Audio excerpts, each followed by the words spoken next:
It's good to have you here this evening. Michelle Kirby is director of our Caldwell Pregnancy Care Center.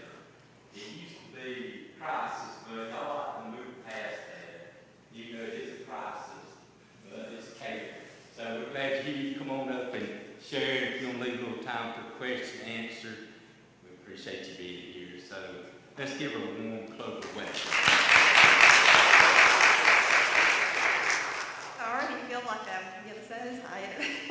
I already feel like I'm at home because there's just so many familiar faces here.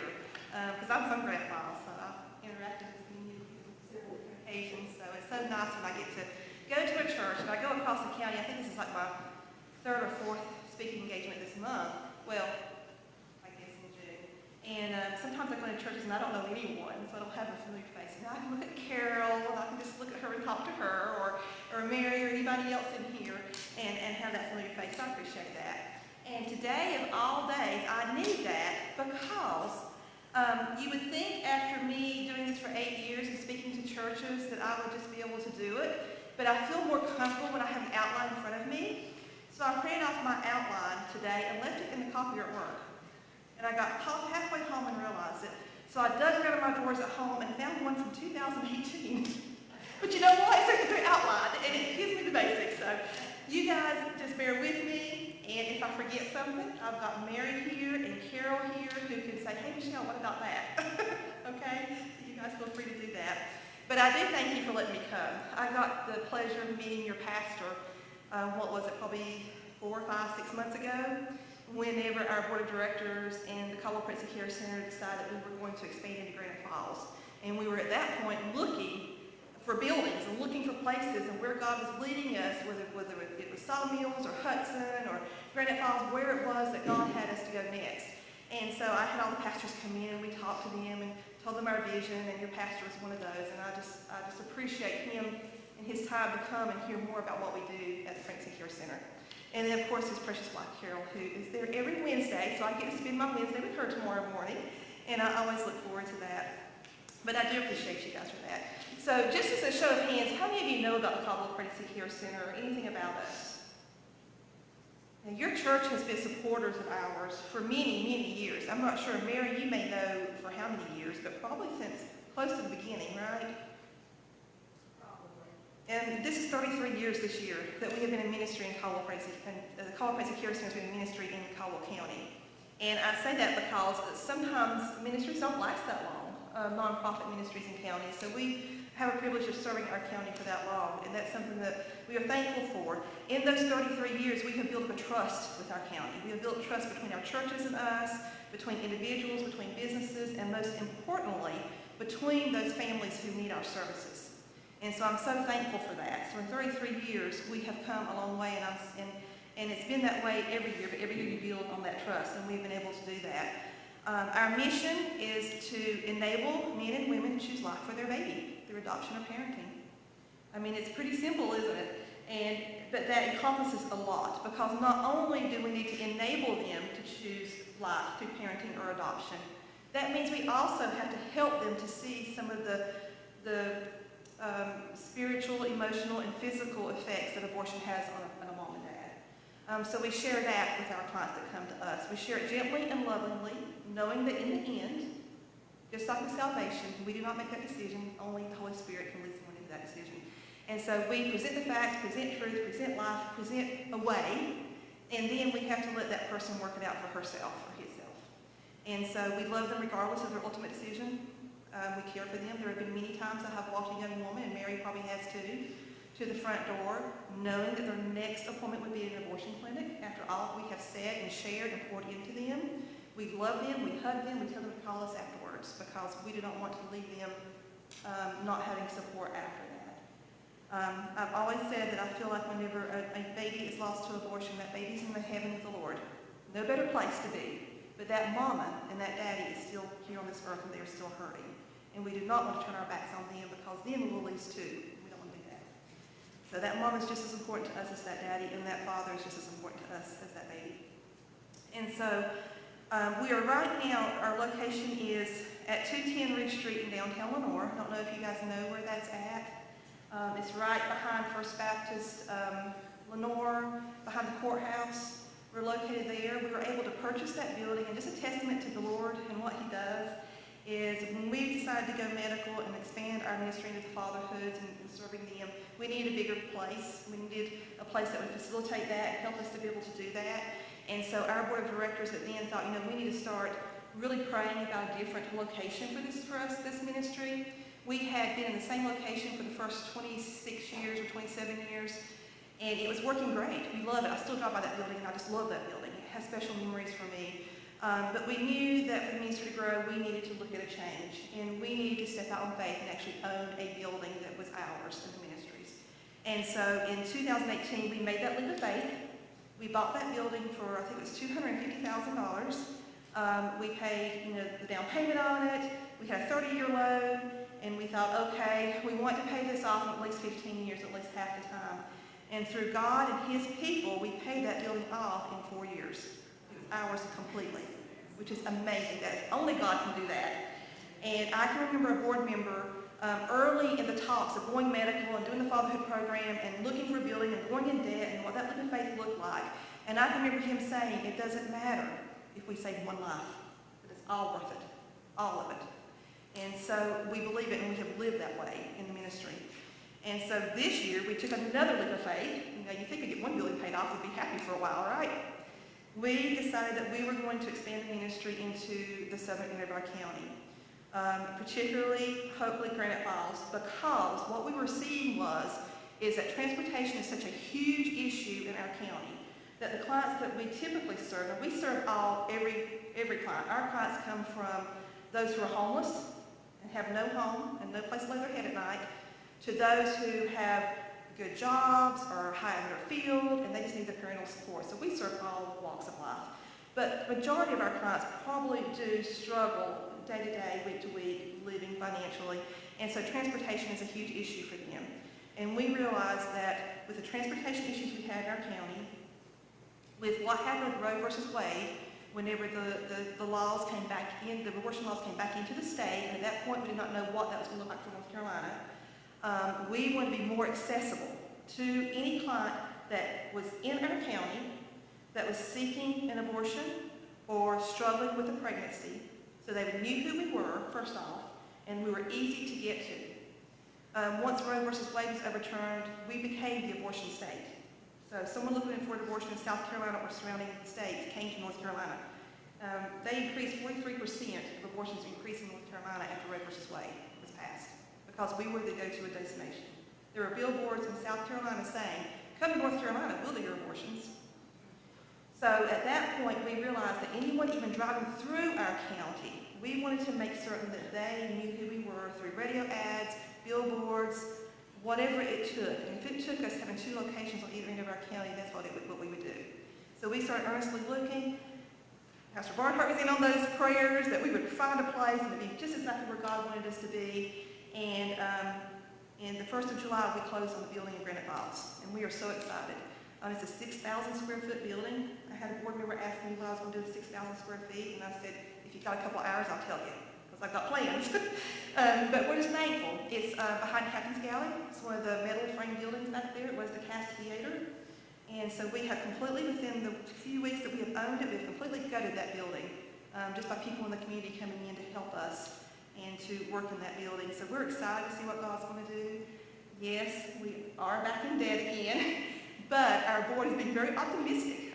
Where we first did a 30-year loan and paid off in 4 years, we now have a 10-year loan with an active plan to pay it off in 5 years, but I think God's going to pay it off in a year or 2.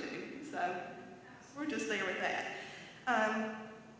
And why do we do this? Why do we put so much time and effort, sweat into this ministry? Because we've seen it work in 33 years. We have seen lives changed. We've seen babies saved. We've seen mamas and daddies come to Christ.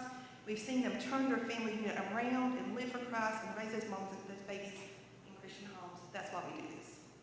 And that's what we're commanded to do. In Psalms 139, 13 through 14, David says, Thou hast covered me in my mother's womb. I will praise thee, for I am fearfully and wonderfully made. Marvelous are thy works, and that my soul knoweth right and well. And He means that for everybody. That is for that baby that's in the womb. That is for that mama that's struggling with addiction. That's for that daddy who didn't have a dad in the home and does not have a clue how to be a dad. That's for everyone. My life verse that I have claimed as my own comes from 1 Peter 3:15.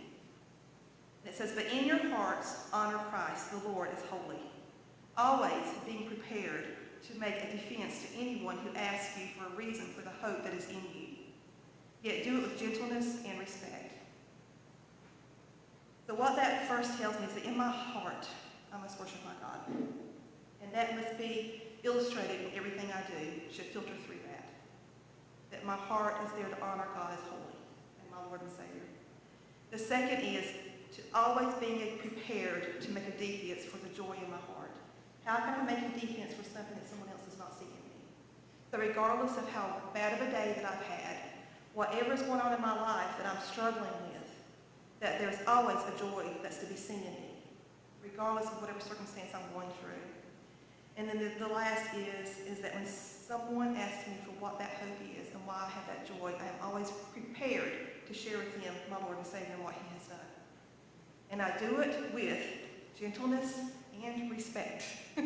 Always gentleness and respect. We are not going to win anyone to Christ if we are condemning or judgmental or don't offer love to them when they walk through our doors. And that is what we are at Clover Care Center. When they walk through our doors, everything from the pictures on our walls to the person you meet at that front desk to the volunteer that you meet in that counseling room, my prayer is that verse resonates with them. That there is hope and there is joy to be found in that building, in those pictures, in that person, in whatever we encompass at that center. And I pray that for Granite Falls as we open that center. I feel we do that well. The people that work at Caldwell Care Center, from the staff to the volunteers, we really cannot handpick better people that are there. But we need more. So if any of you are interested, we need more. We're going to have to double our volunteers to come into Granite Falls. We're looking at a projected date of January or February of opening that building to see clients. Right now, we do not have enough volunteers to serve there. But the Lord's got it. So I'm not going to stress over it, right? Because He's got it. And He already has those volunteers handpicked out for that center in Granite Falls. And I'm just waiting for Him to bring them to us. So a couple of other things. I want to make sure to share with you what we actually do, because I know, I'm taking for granted that a lot of you probably know who we are because you have supported us and you know our services. But just in case there's someone here tonight that doesn't know exactly who we are and what we do, let me just share with you what we do at Caldwell Care Center. So we are a medical ministry. Okay, so we are a medical facility. So we have a nurse on staff who does our ultrasounds for us, does our pregnancy testing. She does our medical education with our clients, teaching them what their pregnancy is like and what to expect, and how to take care of themselves and take care of that newborn baby. And so her name is Cindy Ontz. She's our nurse manager, wonderful, lovely lady. And she also does our ultrasounds. So anyone coming to us is eligible for a free ultrasound. All of our services are free, no charge at all. We don't do insurance or any of that. So she does ultrasounds. There is a certain criteria. If there's been a lot of miscarriages or stillbirths and things like that, we may not be able to do an ultrasound. For the most part, we are able to do ultrasounds between 6 and 26 weeks of pregnancy. And so she does those, and we're so excited to have that medical part for us. Dr. Picton with the health department is our medical director, and he's there every Thursday afternoon to answer any questions, to repeat scans. So it's nice to have that medical doctor on site with us once a week. It is shown statistically that over 90% of abortion-minded women choose life for their baby after viewing their baby through ultrasound. So it's important that we offer that. Also, of that 10% who choose abortion, 4% would have chosen life if the father was involved and they had their support. So that can bring those statistics up even higher. So we also do the ultrasounds for that dad to come in and see that baby. It's amazing because when they get to see that baby on the screen, even before they can feel it or even know other than a few symptoms that they're pregnant, they can see that baby moving around and see the heartbeat. So our hope and prayer is the bonding process begins at that moment. So then life will be chosen through either adoption or parenting, or that as that mom carries that pregnancy, she may think twice before she takes a drug that may harm that baby. because unfortunately we do see moms and dads who are addicted to come into our center. And maybe before she does something that will harm her or that child, she will think twice about it because she's seen that baby on the screen and seek the help that she needs. So that is our goal with ultrasounds and having pregnancy testing. Because we are medical, we do have a very close relationship with the health department and with the doctor's offices in Caldwell County, and we get quite a few referrals from doctor's offices, and that's nice to know too. We also get referrals from the school systems, send them to us. We have a working relationship with DSS, so any mom and dad who either has a case with DSS and they feel like they could benefit from our services, but it's completely voluntarily, they can come to us. Or if they are actively working with the courts to keep their children in the home or get their children back into the home, they can come to us for parenting education.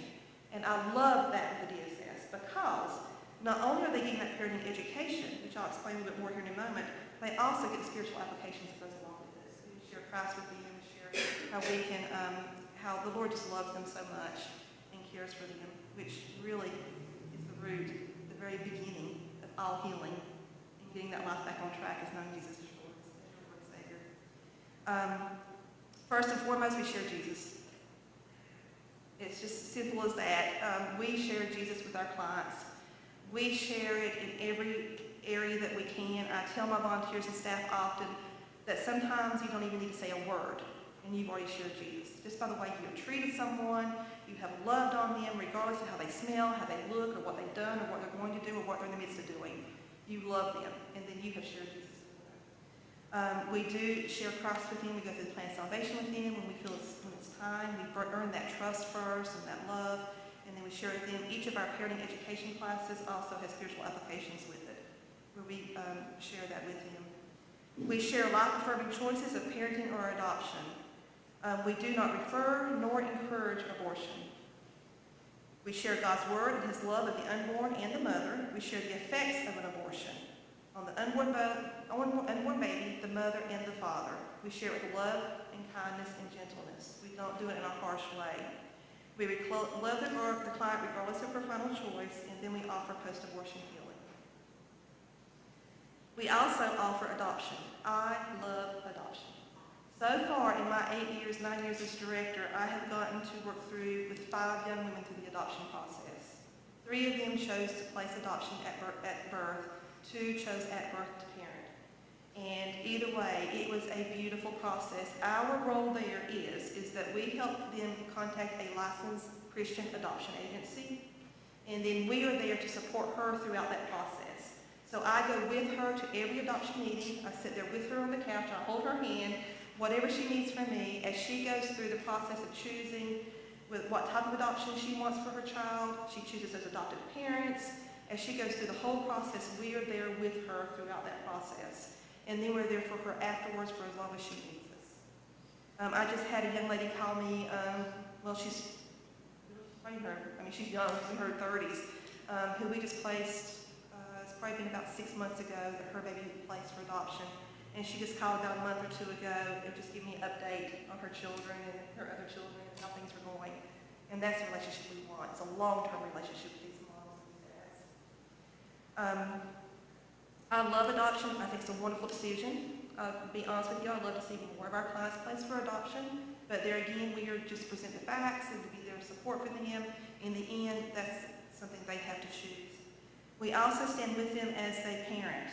Our goal when they choose to parent that baby is then to help them to become the very best parent they can be for that baby. First and foremost, knowing Christ is their Savior. Second, education. So we educate them. They come to us every single week of their pregnancy and for 2 years after that pregnancy. And for every single week, they meet ideally with their same mentor every week, and they do a parenting education and they do a spiritual application. That builds that relationship between that mentor and that client to where they become close. And then you can start pouring into them and sharing some truths with them, and maybe some hard truths, or encourage them in ways that just you and I could not, just meeting them once every so often. When you build that relationship that lasts approximately 3 years. And it's a great and beautiful relationship that we see develop between that mentor and that client. And then we're enabling them to help them to be the parents that they need to be. We also offer maternity homes for our clients that they can go to help have that baby placed for adoption or a parent that will help them through that process. As they come weekly for their study with our client, they earn vouchers. And those vouchers become the monetary system. So we also have a fatherhood program, and we have a man on staff, Greg, who is our fatherhood advocate. And so when the boyfriends, husbands, the father figure in that child's life comes into our waiting room, then he is invited to go back with Greg. And he mentors these dads. You would not believe the dads that come into our ministry, and at first, they don't want to be there. They're there because their mama made them or their girlfriend or wife made them. So they come in and they sit there. Carol, you've probably seen them. They sit in our waiting room. They're over in the corner. They're kind of all hunched up and have their hoodies over their heads, or whatever. They go back with Greg, and my office is right diagonal to Greg's. And when they come out, to see the transformation on these men's faces is absolutely amazing. Carol, I don't know if you've been able to see that or not, but it is amazing to see them come out. They're standing up straighter. They are grabbing Greg. They're hugging him. They're shaking his hand, and they say, you are now my coach, or you are going to be my dad through this. It's amazing that these dads are craving these male attention. Many of them have never had that, and they want that. And so that's what we offer that as well. We just had a fellow the other day that Greg was sharing with me. He came to my office. It was so neat because that afternoon was such a great afternoon. I was doing just mundane paperwork that I wish there was somebody else to do, but there's not. I have to do them. And I can't remember. I think I was working on our solicitations license or something that day. And an ultrasound was going on in the room right beside of me. And so the door opened, and they came in my office from the ultrasound room, and one of our staff who was in there as a witness was crying. And she said, you wouldn't believe what just happened. She said, this mom who was abortion-minded, when she saw her baby, there was a perfectly formed heart as her uterus with that baby on the inside, and that mom just cried and said, oh, it's perfect. So she was just so upset. So I talked with her, and we just rejoiced together and how wonderful God is. And so she left back into the ultrasound room. It wasn't even probably 2 minutes later, Greg came out of his office door, said goodbye to his client, and came straight in my office, and he had tears in his eyes. He said, you'd never believe what just happened. He said, I was ministering to this young man who came for the first time, and he said he was an older gentleman, and this is his first child, and he said we were doing the lesson, Eye Contact Means Love. It's one of our parenting education classes that basically talks about when you are feeding your child or you're talking to your child as an infant, look them in the eye and watch them, grin at them, talk to them. As they grow, when you're talking to them, whether it's about something you're praising them for or something that maybe you're having to talk to them about that they've done, look them in the eye when you do that. And he said he looked over, and this young man was just bawling. And he stopped the video. He said, are you okay? What can I help you with? And the man said, I have never had my parents look me in the eye. He said, they beat me, they did this to me, they did that to me, and they've never looked me in the eye. And he said, I'm telling you right now, I will look at my young son in the eye every time I talk to him. It's just such an amazing difference to see that in the life of the Pregnancy Care Center. And we see that often. There are so many stories I could share with you. But they come and they earn these vouchers. The moms and the dads earn these vouchers, and that becomes our monetary system. And so then at that point, because we feel like it's not enough for us just to help them to choose life for that baby, we must help them to sustain that life. Okay? We must help them physically, mentally, emotionally, spiritually. We've got to help them sustain that life. And so we do that physically through our Hope's Closet. And I don't know how many of you have been to Hope's Closet. Have you seen Hope's Closet? I just took a tour Wednesday night. I had a church group coming toward the ministry. And Sunday night. And we walked back to Hope's Closet. I always say Hope's Closet to last because you get that wow, wow. And it never fails. I took them back in there, and it was men and women. And we walked back, and I told them, this is Hope's Closet. And we walked in, and they all just got really quiet. And goodness, I could live here. It's beautiful. We have volunteers who come in and make Hope's Closet beautiful. It's like a high-end boutique. It's just beautiful. But what our clients do is they come in and they use their vouchers to purchase things that they have earned. It's not our money, it's theirs. That they have earned to purchase things for their baby. Anything they need for that baby for the first 2 years of life, we will provide for them as they come for education classes. We're not a handout facility. We will help in emergency cases, but our goal is for them to come and earn these items and get better educated as parents, learn to trust the Lord, know the Lord, and that's how they get the things that we need, or they need for that baby. So they come back and we have everything from brand new cribs to brand new car seats. That's all we give out is brand new cribs and car seats. Everything else is gently used. And those ladies in Hope's Closet, Carol can probably attest to this, Betty and Barbara and those ladies, if it's stained, they won't let it go in Hope's Closet. It's going to tear on it because they love our clients and they want the very best for them. And so they really take pride in that. So come see us. Come see Hope's Closet if nothing else. So that's how we help them with that, is through the vouchers that they can use for those physical items that they need. We do have a Spanish speaking ministry. They meet every Tuesday evening. I wish and would love for us to have one-on-one counseling with them. And my prayer is one day we will be able to offer that to our Spanish ministry. Right now I have two ladies who are Spanish speaking. I have on staff, I have Caitlin, who is our development coordinator. She speaks Spanish. And then I have a volunteer, Luce, who speaks Spanish. And they do the class on Tuesday night, where our Spanish group comes on Tuesday evening, and they do a lesson as a group.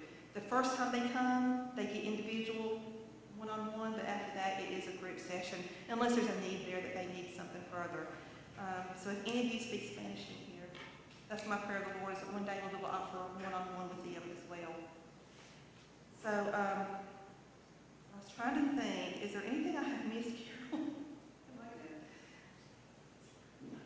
Okay, we'll think about it. But the ministry's wonderful. I cannot wait to see what God is going to do in Granite Falls.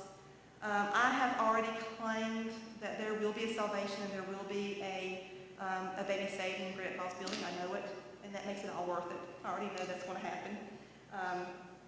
And I'm excited for that day. I can't wait for that day when that happens, when we can just rejoice with the Lord for what He's done in Granite Falls. But I know we're going to make a difference here, and I'm excited. I'm excited because the church support that we have gotten from Granite Falls has been phenomenal. And not just from Granite Falls, but from every church in our county. I presented, to Pastor Barnhart. I showed them a plan. We have to have money. I mean, it's just simple as that. That's how our world operates right now. And so we just didn't know quite where it was going to come from. We knew God was going to supply it, but we just didn't know from where. And so I called pastors together, I had them pray with us, and we had this capital campaign that we enrolled at our banquet this past year and did phenomenal. Highest amount of money came in our banquet this year has ever come in. Why? Because God had a plan. And then these churches, as I rolled this about these churches and how these churches can come together and support us, I think we probably have at least close to $100,000 come in just for this building in Granite Falls, which is amazing.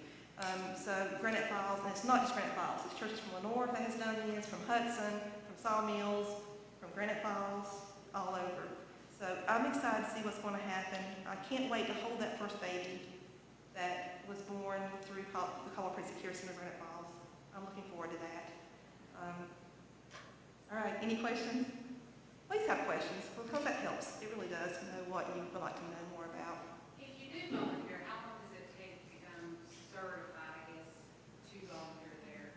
So it depends on what area of ministry you go into. There are so many different areas to volunteer. There's Hope's Closet, which helps organize that boutique and get all the donations in and taken care of. There's peer counseling or our mentors.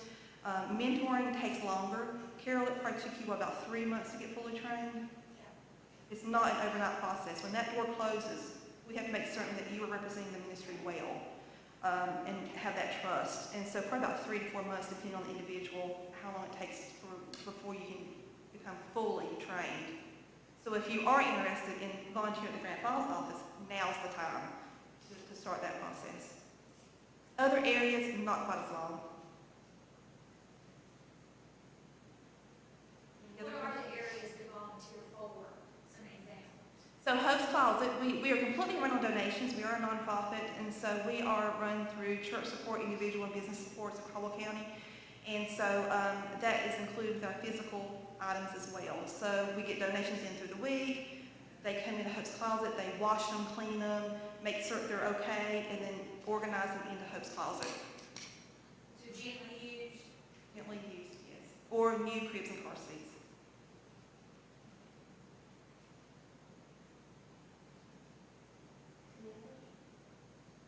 So usually, and I always say these little things back in case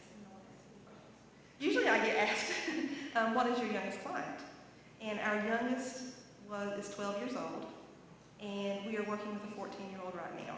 So that we got contacted through the schools to come and minister to her and her family. The oldest, so it's funny, I'll have to share this story. I don't know if I've shared it with Carol or Mary or not, but I have been in this ministry for 28 years. I started as a young wife, newly married, brand new, didn't really know I was new in my faith. I didn't get saved until I was 19 years old. And so I had a lot to learn.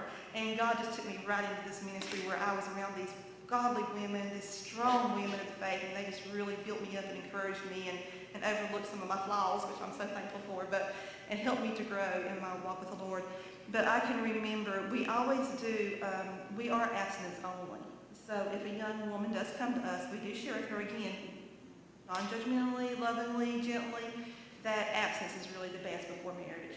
And so I was working at the Hickory Caldwell Valley Pregnancy Care Center, and I can remember there was a new appointment coming in. We didn't have any volunteers. I was the client services director, and so I was going to see her. And I knew she called, and she said, are you handicap accessible? And we're like, sure, we can do that. So I get all prepared and ready to go, and she's coming in for a pregnancy test. And so I got all ready. She came in, and she was walking with a cane, and she was probably in her late 60s. Yeah, it was a struggle. So through her, talking to her, of course, I did the pregnancy test, and it was negative, but she was not married, and she wasn't even in a relationship, but she had sex outside of marriage and everything. So I had to, as probably an early 30-year-old, talk to this 60-something-year-old about why sex is valuable inside of a marriage and not outside of a marriage. That was hard. That helped me to grow strongly in my belief in how I am. So we see everyone. We see everyone from as young as 11, 10, 11, 12, who think it might be pregnant, all the way up to however old that they may feel like that they are pregnant. So. Post-abortion, what is the percentage of girls that come back to see y'all and for counseling? Okay, so what we are seeing is that it usually is later in life. So if we have a young lady who goes for an abortion, we always share with her, listen, you can come back to us and we can help you through this. Now they may call us on the phone and just talk to us. I've had a couple do that and just say, I'm really struggling or whatever, and we just share with them. Getting them back in the doors is hard. What I am seeing though is normally it's whenever I come to church groups like this and I speak and I say, listen, we have a post-abortion healing for you. We have help for you. Normally it's either after the service or even in my office the next week or so, I get a phone call or someone walks by in and they say, listen, I need help. Usually it's after they have become a Christian. Their life has kind of settled in. They've got children, they've got husbands, everything's going well, and now's the time to deal with this past abortion. So normally it's late 40s, early 50s is when we're seeing that they come to us for an abortion that happened in their early 20s. I would love to see it happen more often, closer together, the group, because it would cause a lot less heartache and hurt for that woman, but that's what we're seeing. Any other questions? Carol, you got anything? It's just a wonderful ministry, and I'm glad to be a part of it. Carol does great. Y'all want to learn skill. We all do. It's hard. I would ask you that the ways that you can help is if you are able to volunteer and would like to, then let me know. We can get you a volunteer application and we can start that process. But I would ask that you would really just cover us in prayer. If you go by the Center in Grant Falls, stop at the parking lot and pray over that building. If you come to Lenore, stop, pray over the building. We need your prayers. There is a spiritual warfare that goes on that is very real in the ministry. We have an enemy who does not want us to save these babies or save these mamas and daddies. He just doesn't. And sometimes we can walk into a counseling room, and I know, Mary, you have probably experienced this, and I don't know if you have experienced it yet, Carol, but I have literally walked into the counseling room before and felt a wall. And felt just a terrible presence because there was something there. That mama is valuable, that daddy is valuable. And sometimes he does not want us to know that or to see that. And so just pray for us, pray for our mentors, pray for our staff, our board of directors, pray for all of us as we minister and do what we're called to do at that center. I'll leave you on just one prayer request I have for you. Is tomorrow morning at 10 o'clock we are having a very tough client come in. We need your prayers. Carol, you don't have to see her. So, by the way, Carol, no. We have been working with a woman in our community for about 2 years now, and tomorrow is going to be a tough day for us with her. We are going to have to sit down. We have built her trust up enough now that it is time that Cindy, our nurse manager, sees her every week, and this woman is homeless. We worked with her through her first, she identifies as a man. We have worked with her through her first pregnancy that was a result of, she says rape. I'm not doubting that it's not true, but she's also has some mental, emotional instabilities there. At one point, she's actually camping out in our backyard, and we realized that they had asked her to leave. The police know her by name. I mean, she's being in and out of the jail constantly. We've made jail visits to her. We have worked an adoption plan with her for her first child. She did not follow through with that adoption plan. That baby's now taken completely, her rights were relinquished this past week. And she called us and was just very distraught over that. She is pregnant again. And so tomorrow morning, Cindy, it's time. It's time. We have poured into her for 2 years now. We have showed her that we love her, that we care for her. She knows that because she calls us anytime she needs somebody. But tomorrow morning is the morning that we have to say, if something doesn't change in her life, she probably will not be alive by the time she was just 30 years old. That's how bad her lifestyle is right now. And so tomorrow morning, Cindy has decided that tomorrow morning is the morning that she just lays it on the line and says it is time to make a change. We will help you, but you've got to make a change. So just pray for that morning. 10 o'clock tomorrow morning. That goes well. So. Cheryl, I'd just like to say that I believe that Satan works against this ministry because he knows that God can change the inside of people, and that will change their lives and their whole family's life. And so he does work against you, but thank God for Christians that stand up for it. My prayer is that after this conversation tomorrow, a heart change will happen. And that in 5 years from now, this young woman will be living a life of glorifying God. That's my prayer. It's hard. God can do it. Any other? Is Granite going to be medic too? Granite will be everything that Lenore is. We will be, we had talked about that. There are, some centers across our state have satellite offices where they offer just partial things. Our board of directors again said, no, if we're going to do this, we will do full-fledged. So we'll be 100%. We'll have ultrasounds, medical doctor, a nurse. I am looking for a nurse. I have not advertised it because I really don't want to go to that route of having to advertise for a nurse, but we are looking for a nurse to come on staff at 20 hours a week to help us at the Grand Falls office. Cindy, our nurse manager, will oversee the program, but she will be in Lenore, and we need a nurse in Granite. So you guys will just pray with us about that. Right now, that's the only staff I'm going to hire. We do have a plan in place that within 3 years we will have full staff. As we have 6 on staff now in Lenore office. The plan is that we can duplicate ourselves in the Grand Falls office in about 3 to 4 years. Full staff there as well. How many clients do you average in a week? In a week, it's anywhere between, we are full. Like last night, we were really trying to figure out how to house everyone because we had probably about 7 or 8 clients in our building at some place in our building. So it varies. Our clients don't have the best track record of coming when they're supposed to come, and also in children in our school, it's hard and things like that. But probably in a month, we probably see about 100, 120 hours. Now that's coming weekly of visits. We had our biggest month in May of this year that we have had probably in 10 to 15 years. We saw the most clients that we have ever seen. So God is definitely getting our word out there of who we are and what we do and working with organizations in our county. I don't know if you've noticed our billboard in Granite Falls. We have put a billboard just this past week in Granite Falls as you're coming from Hickory towards Lenore. You will see it. It's on the right-hand side. They're at A1 Scrapyard. So we're hoping that will, they'll know who we are too. Any other questions? thank you so much, and, you know, feel free to talk with me afterwards if you have any more questions.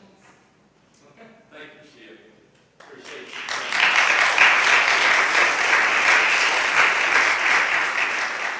One thing that's good, now that you know if someone has a need or so, you can say, oh, I know who I can refer you to. You don't have to say, I don't have a clue. But you got a clue. So appreciate y'all's support through the year. I think we still have 4 baby bottles somewhere floating around. So it's not too late. You can still give them, you know. Yeah. Yeah. That's like a lot. They said, you know, just, you know, pray and support, and we appreciate your support. Okay. So let's do that. All righty. Buddy, would you have a prayer pray specifically for the request that's being asked? Pray for the ministry and for this situation tomorrow. So if you'll close us out, will you do that for us? Heavenly Father, we do thank you for this opportunity. We thank you for this speaker. We thank you for the practice of Senate for all they're doing, reaching out, helping these people that need help. We just thank you for all you do for them. Thank you for your support initially and all the work volunteer there. Just pray for them. Keep them safe, keep them encouraged. That's sometimes we get discouraged over some of these situations and all, but just give them the hope and courage that they need, meet their needs. But their passion is sponsored also. Carol works there, used to work there, thank you for them. Just be with us, Lord, us touches young people's hearts and minds and souls, and have to make this decision. It's a decision to struggle with. Just pray for us, everything there, and touch the hearts so that they be in the right decision. Give us a little prayer. Thank you.